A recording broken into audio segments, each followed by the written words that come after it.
Hello everyone and welcome back to the Great Book of Grudges. My name is Nathan and we're back with another Total War Warhammer video. Today's topic is the mystical land of Albion, and could its inhabitants be the pre-order DLC incentive for Total War Warhammer 3? So without further ado, let's begin. Yesterday we spoke about the Dogs of War and their possibility of being the pre-order DLC incentive for Total War Warhammer 3. A fair number of commenters also spoke about Albion and the possibility of them being the pre-order DLC, and in truth both are strong contenders, so why is it that people believe that Albion will be the pre-order DLC? Albion is a mysterious place, an ancient cluster of islands more recently represented as a singular island in Total War Warhammer, with its aesthetic and lore being inspired by Celtic Britain and Ireland. It is speculated that humanity in the Warhammer fantasy world began here, with the Old Ones being surprised on how quickly humanity adapted to their surroundings. They taught a select few their ancient secrets. These men and women are known as the Truthsayers, but in the modern day most people refer to them as Druids. Albion was always a mystery to most historians in the Warhammer fantasy world, with some historians claiming that such an island never existed. Well, in truth, Albion is very much real, but has been enshrouded in myths ever since the Great Catastrophe.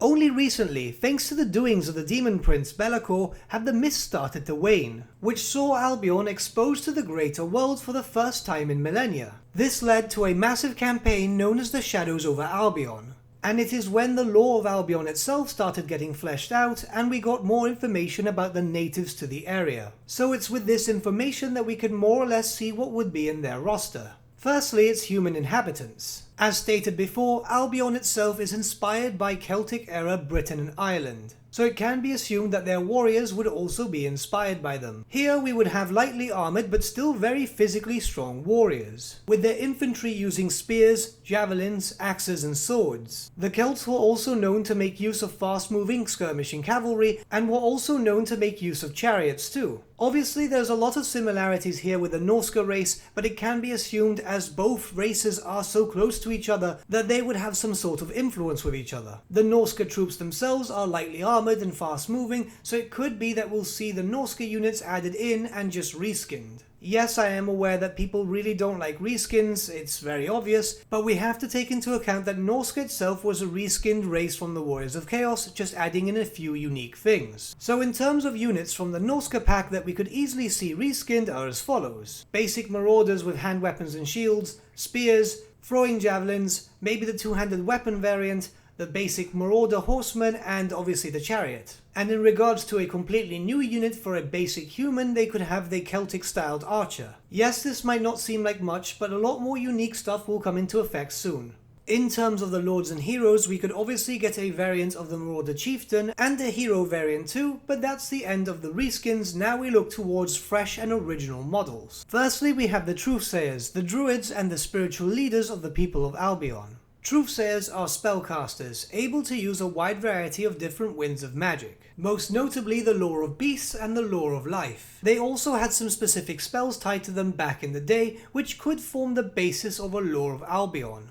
Truthsayers were seen as generic spellcasters on the tabletop, but they had a high level of magic resistance and were also very adept at dispelling enemy spell attempts. As part of their druidic lore, they were also known to be able to transform into animals such as hawks and dragons, something that could very much be possible in Total War Warhammer 2, seeing as we have that transformation between Malus and Zarkan. So this could be possible, and we could probably have some different types of transformations for the Truthsayer in the form of bound spells such as a hawk and a dragon, which was established in the lore. For another Lord and Hero choice, we would have the Dark Emissary, another spellcaster lord which is the Truthsayer who fell into corruption.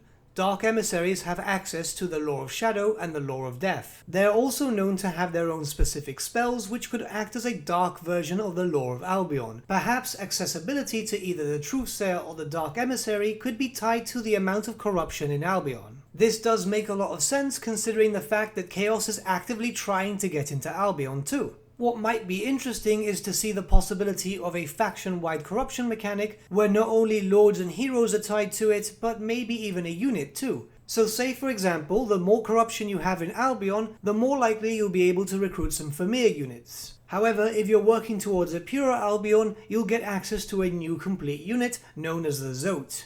Zoats are a curiosity in the Warhammer fantasy world. Not much is actually really known about them, however it seems that they've always been around. Master practitioners in the lore of life and fairly decent in close combat, the Zoats seem to be drawn to areas where natural energy flows, so it makes sense to them being featured in Albion. Similar to the Familiar, it could be possible that we could see a character variant and a unit variant to flesh out the roster a bit more. Next we have the Femme Piece, which is an elemental creature native to the lands of Albion. It is known that Truthsayers and Dark Emissaries are able to summon them to do their bidding. Femme Beasts are strong, very tough, unbreakable monsters. Able to regenerate as they take damage, they can be extremely dangerous on the battlefield, and have been known to be decently easy to control unless the winds of magic start flowing differently. And for our last possible unique unit we have the Albion Giant, and yes, I am actually counting this as a unique unit. You see, the Albion Giant is very drastically different to the giants that we all know. More human-like in appearance than any other giant,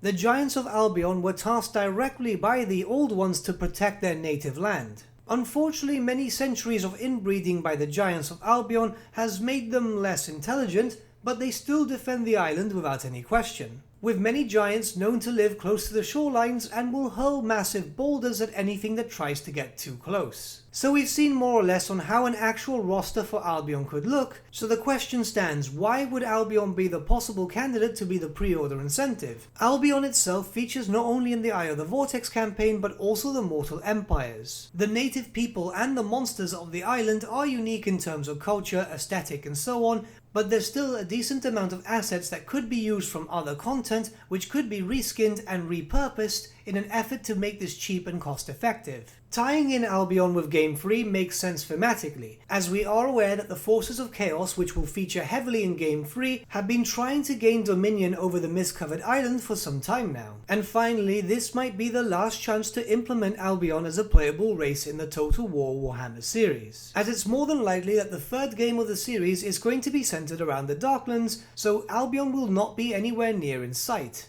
Whereas the Dogs of War, which is another race that is a strong contender to be added in as the pre-order DLC bonus, can be added in during the life cycle of the third game without a problem, seeing as it is known that they have camps all throughout the known Warhammer world. But what do you guys think? Do you think Albion will be the pre-order DLC incentive for Total War Warhammer 3? Let me know your thoughts in the comments below and let's start a bit of a discussion, shall we?